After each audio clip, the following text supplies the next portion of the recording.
조용한 기도로 주일 예배 시작하겠습니다. 여호와는 나의 목자시니 내게 부족함이 없으리로다. 아멘. 인내 찬송 29장 들으시겠습니다.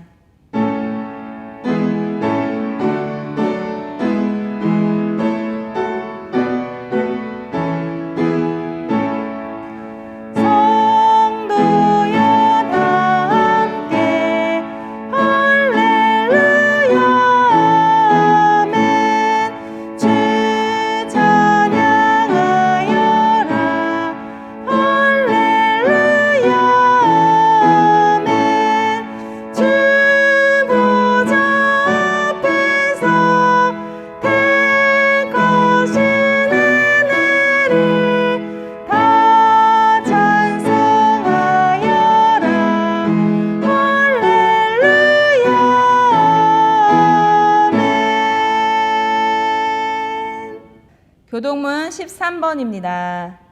여호와는 나의 목자시니 내게 부족함이 없으리로다. 그가 나를 푸른 풀밭에 누이시며 쉴 만한 물가로 인도하시는도다. 내 영혼을 소생시키고 자기 이름을 위하여 의의 길로 인도하시는도다. 내가 사망의 음침한 골짜기로 다닐지라도 해를 두려워하지 않을 것은 주께서 나와 함께 하심이라. 주의 지팡이와 막대기가 나를 안위하시나이다. 주께서 내 원수의 목전에서 내게 상을 차려주시고 기름을 내 머리에 부으셨으니 내 잔이 넘치나이다. 내 평생의 선하심과 인자하심이 반드시 나를 따르리니 내가 여호와의 집에 영원히 살리로다. 아멘. 찬송 40장 들으시겠습니다.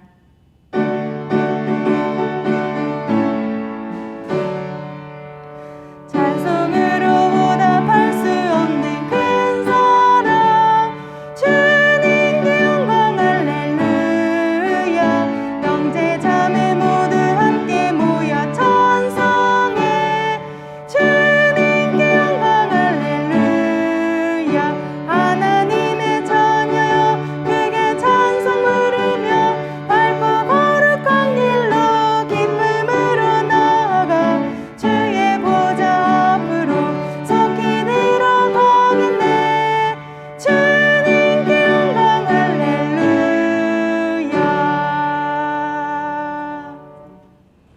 오늘은 요한계시록 22장 1절과 2절의 말씀을 가지고 생수의 강이라라고 한 말씀의 제목으로 말씀을 나누고자 합니다. 제가 어린 시절 여름이 되면 늘 원하던 것이 있었어요. 그건 아이스케키와 얼음물에 담겨져 있는 수박 화채를 늘 즐겨 먹기를 원했었는데 아이스크림 한 조각 베어 물면 얼마나 시원합니까? 또한 수박 화채 한 그릇을 먹으면 뱃속까지 시원해지겠죠? 동네에 아이스케키 아저씨가 들어와서 아이스케키라고 말하면 온 동네 아이들이 다 몰려 나오는 것 아니겠습니까? 그리고 누군가 그 아이스케키를 사 먹으면 부러운 눈으로 다 쳐다보게 되어지고 또한 아이스케키를 사 먹는 아이가 나와 친구라 한 입을 먹게 해주면 세상 다 얻은 것처럼 정말 신나했던 것이 어린 시절의 아이스케키에 담긴 추억 아니겠습니까? 요즘은 아이스케키가 고급화가 되어서 맛도 아주 좋고 그리고 또한 향기와 그리고 또한 품위도 높게 나타나고 있죠. 그런데 모든 아이스크림이 공통점이 하나가 있어요. 날씨가 더우면 빨리 녹는다라고 한 것이 모든 아이스크림의 공통점이라고 말씀을 드릴 수 있겠죠. 이처럼 아이스크림은 자신을 녹임으로 말미암아 사람을 시원하게 해주는 바로 이와 같은 기쁨을 주죠. 아이스크림이 사람에게 시원함의 기쁨을 주듯이 오늘 무더운 여름을 맞이해서 저와 여러분들이 하나님과 이웃에게 정말 시원함을 안겨줄 수 있는 아름답고 복된 성도의 자리에 설 수 있다면 얼마나 행복하겠습니까? 오늘 성경에 보면 요한이라고 한 사도가 하나님과 어린 양의 보좌에서 생수의 강이 흘러 수많은 사람들을 생명으로 초대하는 놀라운 환상과 계시를 바라보는 장면을 우리가 본문 말씀을 통해서 읽어볼 수 있죠. 요한계시록 22장 1절과 2절 말씀입니다. 또 그가 수정같이 맑은 생명수 강을 내게 보이니 하나님과 및 어린 양의 보좌로부터 나와서 길 가운데로 흐르더라. 강 좌우에 생명나무가 있어 12 열매를 맺되 달마다 그 열매를 맺고 그 나무 잎사귀들은 만국을 치료하기 위하여 있더라. 우리가 잘 아는 것처럼 사람의 몸은 70%가 물로 구성되어 있다고 합니다. 겉은 살로 드러나 있어서 물이 잘 보이지 않지만 우리는 어떠한 존재냐면 물 풍선과도 같은 존재라고 말씀을 드릴 수 있겠죠. 사람의 몸에 물이 이와 같이 많지만 몸에서 1% 혹은 2% 물만 빠져나가도 심한 갈증을 느끼게 되어지고 5%의 물이 빠져나가면 혼수 상태에 이르게 되어지고 10% 이상의 물이 빠져나가면 사망에 이른다라고 보고가 돼 있어요. 이처럼 물이라고 한 것이 얼마나 중요한 것인가라고 한 것을 우리에게 잘 나타내 보시고 있는 말씀 아니겠습니까? 오늘 성경에 보면 요한 사도는 하나님과 어린 양의 보좌에서 흘러나온 그 생수가 흘러가는 곳마다 풍성한 나무들이 열매를 맺고 그리고 또한 다달이 많은 열매들과 그 잎이 무성하여 수많은 사람들을 살리는 환상을 바라보게 되어지죠. 결국 생수의 강이 흐르는 곳마다 어떠한 역사가 나타나느냐 말하면 주님의 생명의 역사가 나타나기 시작한다는 거예요. 저주가 없고 가난도 없고 또한 주님의 생명과 은혜가 가득 넘치는 곳이 어디냐로 말하면 생수의 강이 흐르는 바로 그곳이다라고 주님은 우리에게 말씀해 주시고 있죠. 요한계시록 22장 3절로부터 5절의 말씀 봉독하여 드리겠습니다. 다시 저주가 없으며 하나님과 그 어린 양의 보좌가 그 가운데 있으리니 그의 종들이 그를 섬기며 그의 얼굴을 볼 터이여 그의 이름도 그들의 이마에 있으리라. 다시 밤이 없겠고 등불과 햇빛이 쓸데없으니 이는 주 하나님이 그들에게 비치심이라. 그들이 세세토록 왕노릇 하리로다.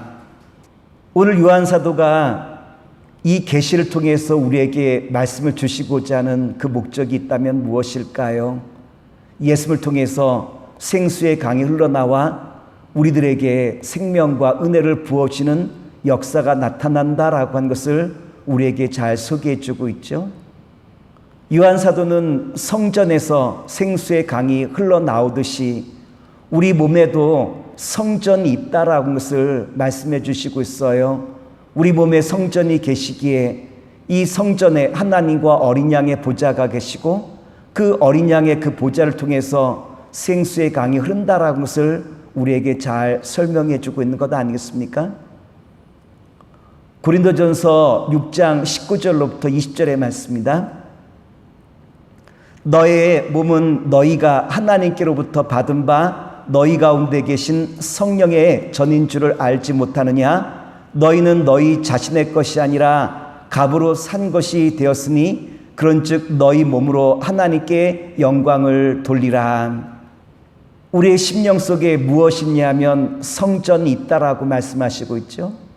다시 말해서 성전이 있다라는 것은 하나님과 어린 양의 그 보좌로부터 생수가 흘러나와 수많은 영혼들을 살리는 바로 이와 같은 능력이 우리 안에도 있다라고 하는 것을 우리에게 나타내 보이시고 있어요.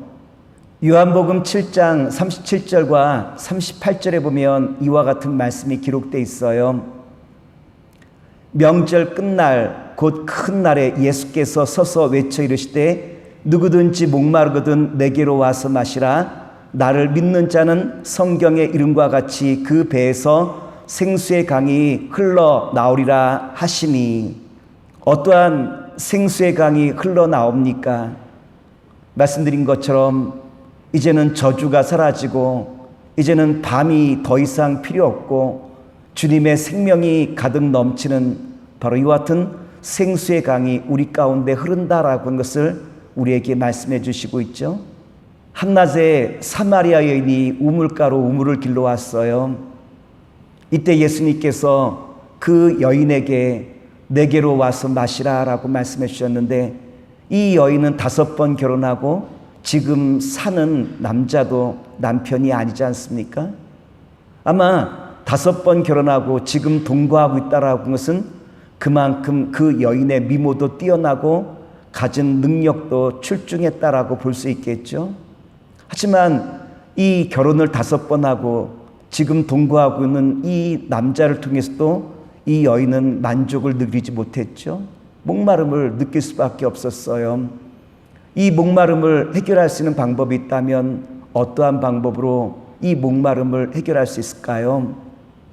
우리가 목마름을 해결할 수 있는 방법이 있다면 하나님을 떠난 우리의 삶이 얼마나 비참한가라는 것을 우리가 먼저 깨닫는 거예요. 성경에 보면 아방이라고 한 왕이 있었죠. 이 아방은 이세벨이라고 한 이방 여인을 만나서 바알과 아세라 우상을 이스라엘에 끌어들이고, 백성들도 어중간한 형태에서 우왕좌왕하고 있던 이때 엘리야 선자는 온전히 주님만을 바라보라라고 이스라엘을 향하여 주님의 그 말씀을 전하게 되어지죠. 이스라엘이 주님의 그 말씀 앞에 서지 못하자 3년 6개월 동안 흉년이 들게 되어지고, 그리고 또한 비가 내리지 않는 큰 어려움이 닥치게 되지 않습니까? 이 어려움을 해결할 수 있는 방법이 있다면 어떠한 방법일까요? 엘리야는 3년 6개월 동안 비가 내리지 않는 이 상황 속에서 이 문제를 해결하기 위하여 제일 먼저 시도했던 것이 있다면 무너진 여호와의 제단을 다시 수축하는 바로 이와 같은 일을 엘리야가 행했던 것을 우리가 잘 알고 있죠. 열왕기상 18장 30절의 말씀입니다. 엘리야가 모든 백성을 향하여 이르되 내게로 가까이 오라. 백성이 다 그에게로 가까이 가매 그가 무너진 여호와의 제단을 수축하되. 여호와의 무너진 제단을 다시 수축한 이유가 어디 있겠습니까? 예배를 드리기 위함이죠. 예배를 드리기 시작할 때 주님의 생수의 강이 흘러나와 마침내 우리에게 영원한 생명을 주듯이 주님께서는 무너진 제단을 수축하게 하시고, 그리고 또한 모든 이스라엘 백성들 향하여 예배하는 자리로 초대하고 있는 주님의 그 말씀을 우리가 읽어볼 수 있어요. 그런데 우리가 잘 알고 있는 것처럼 전쟁이 나도 그 전쟁터에 부르지 않는 사람이 있어요. 누구를 전쟁터에 부르지 않느냐로 말하면 새로 장가간 신랑을 전쟁터에 군인으로 부르지 않지 않습니까? 신명기 24장 5절 말씀입니다. 사람이 새로이 아내를 맞이하였으면 그를 군대로 내보내지 말 것이요 아무 직무도 그에게 맡기지 말 것이며 그는 1년 동안 한가하게 집에 있으면서 그가 맞이한 아내를 즐겁게 할지니라. 근데 성경에 보면 이 신랑마저도 부르시고 있는 장면을 볼 수 있죠. 유엘서 2장 15절 16절 말씀입니다. 너희는 시온에서 나팔을 불러 거룩한 금식일을 정하고 성회를 소집하라. 백성을 모아 그 모임을 거룩하게 하고 장로들을 모으며 어린아이와 젖 먹는 자를 모으며 신랑을 그 방에서 나오게 하며 신부도 그 신방에서 나오게 하고. 주님은 신랑마저도 예배의 자리로 초대하죠. 왜 예배의 자리로 우리를 초대합니까? 생수의 강이 흘러 이제는 주님의 영광 가운데 우리를 거하게 하시기 위한 주님의 뜻이 이곳에 담겨져 있는 것을 우리가 깨달을 수 있는 것 아니겠습니까? 이제 우리 안에 생수의 강이 흐르기 위해서 우리에게 필요한 것이 있다면 무엇일까요? 제가 전에 목회하던 교회에 한 60 이상 되신 뇌출혈로 말미암아 반신불수가 되신 한 분이 교회에 등록하게 되었어요. 뇌출혈로 말미암아 반신불수가 되어서 한쪽 팔을 거의 못 움직이고 그리고 또한 입도 마비가 와서 말씀도 어눌했어요. 하루는 그분에게 제가 질문했어요. 아무개 성도님, 걷기를 원하십니까? 이제는 정확하게 말씀을 하시길 원하십니까? 라고 말하니까 그분이 저에게 네, 제가 반듯하게 말하고 그리고 또한 잘 걷기를 원합니다. 라고 저에게 그와 같이 마음을 털어놓으셨어요. 제가 그분에게 뭐라고 말씀드렸냐면 이제 매일같이 성전에 나와 저와 함께 기도를 드리십시다. 그리고 매일 시간마다 이제는 주님 앞에 간절한 마음으로 기도를 드리세요. 라고 제가 그와 같이 두 가지 과제를 드렸어요. 그러자 이 반신불수가 되셨던 이분이 매일같이 교회를 찾아와 저와 함께 안수기도 하면서 함께 기도하게 되었어요. 그리고 집에서도 열심히 기도했는데 초신자라 기도가 유창하지 못해서 제가 기도를 알려드리기를 하나님 감사합니다 라고 그렇게 기도만 하셔도 된다라고 말씀을 드리자 그분이 늘 기도하기를 하나님 그저 모든 것이 감사합니다 라고 늘 기도하고 1년 동안 이와 같이 매일 기도와 시간 주님 앞에 감사의 기도를 올렸는데 1년이 지나고 난 다음에 어떠한 일이 벌어졌느냐로 말하면 잘 모르는 사람도 그 사람을 본다 할지라도 이제는 걸음이 분명해지고 말도 또박또박 잘 말하는 한 성도님을 제가 본 적이 있었어요. 결국 우리가 어떻게 하면 생수의 강이 우리 가운데 흐르느냐로 말하면 주님을 간절히 사모하는 마음이 우리 마음 가운데 시작될 때 바로 이와 같은 역사가 시작됨을 우리에게 말씀해 주고 있는 것 아니겠습니까? 제가 목회하면서 불치병에 걸려서 삶이 위태로운 지경에 있던 몇 사람들이 기도 가운데 다시 살아난 경험이 있어요. 근데 이분들의 공통점이 하나 있어요. 그것은 두려움과 염려를 붙잡기보다는 하나님 앞에 늘 감사함으로 주님께서 반드시 그 모든 것을 이루신다라고 하는 그 믿음이 그 마음속에 있었던 사람들이 모든 불치병을 떠나보내고 건강이 회복된 역사를 제가 경험한 적이 있어요. 시편 69편 30절과 32절 말씀입니다. 내가 노래로 하나님의 이름을 찬송하며 감사함으로 하나님의 위대하시다 하리니 이것이 곧 뿔과 굽이 있는 황소를 드림보다 여호와를 더욱 기쁘시게 함이 될 것이라. 곤고한 자가 이를 보고 기뻐하나니 하나님을 찾는 너희들아 너희 마음을 소생하게 할지어다. 사랑하는 믿음의 성도 여러분, 어떻게 하면 우리 마음속에 다시 생수의 강이 흐르기 시작할까요? 내 마음에 주님께서 반드시 이루심을 믿고 그리고 또한 주님 앞에 찬양과 영광을 돌리는 바로 그 자리에 주님의 생수의 강이 흐르며 마침내 주님의 역사를 이루는 놀라운 기적이 나타나는 것 아니겠습니까? 사람의 몸은 물로 구성되어 있기에 내가 말을 하면 그 말은 그 물을 타고 파동을 일으키게 되죠. 그 파동이 결국은 우리 온 몸을 지배하게 되어지고 주님께서 반드시 역사하심을 내가 입으로 마음으로 고백하면 내 온몸은 그 파동을 타고 주님께서 반드시 역사하심을 이제는 내가 믿고 나아가는 가운데 주님의 그 기적은 반드시 이루어진다라는 것을 우리에게 다시 한번 일깨워 주시고 있다라고 하는 거예요. 오늘 무더운 여름날이에요. 어떻게 하면 하나님과 이웃들을 시원케 하는 성도가 될 수 있을까요? 생수의 강이 우리 가운데 흐를 때 주님께서 이뤄가시는 놀라운 기적과 기름 부으심이 저와 또한 우리 교회와 온 세상을 향하여 흘러넘치는 기적이 나타나는 것 아니겠습니까? 오늘 바라기는 저와 여러분을 통하여 날마다 주님의 이름을 찬양하는 가운데 주님의 선한 역사를 감당하실 수 있는 주님의 거룩한 자녀와 백성 되시기를 다시 한번 기도하겠습니다. 봉헌 찬송 들으시겠습니다.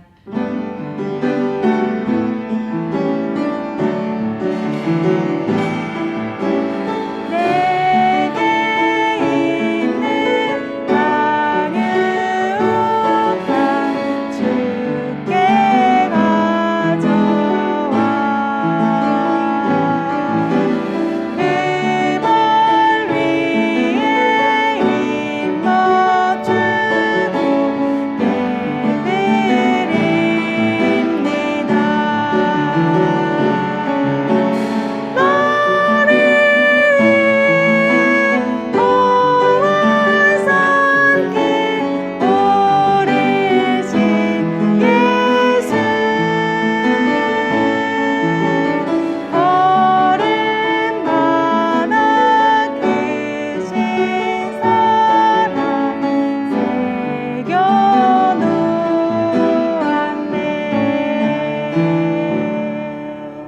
선을 행하고 선한 사업을 많이 하고 나누어 주기를 좋아하며 너그러운 자가 되게 하라. 이것이 장래에 자기를 위하여 좋은 터를 쌓아 참된 생명을 취하는 것이니라. 화성의 찬양 들으시겠습니다.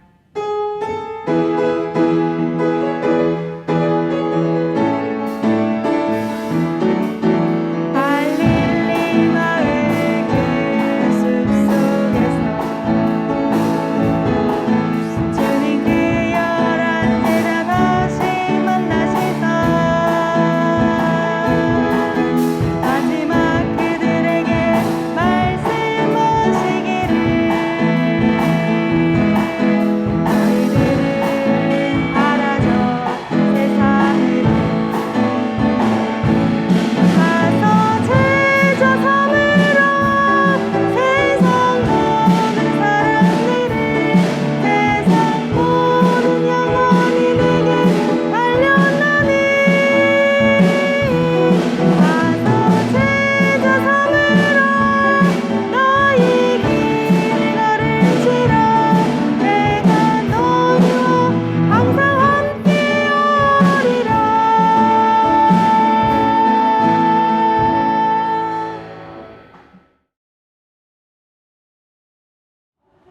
사랑과 은혜가 무한하신 아버지 하나님, 오늘 우리 마음속에 생수의 강이 흐르게 하사 주님을 온전히 신뢰하는 믿음으로 한 주간 승리하는 주의 거룩한 자녀와 백성 되게 하시옵소서. 이제는 우리 주 예수 그리스도의 은혜와 무한하신 아버지 하나님의 사랑하심과 성령님의 역사하심이 예배를 마치고 각자의 삶으로 돌아간 주의 거룩한 자녀들 위해 이제로부터 영원토록 함께 하시기를 간절히 축원하옵나이다. 아멘.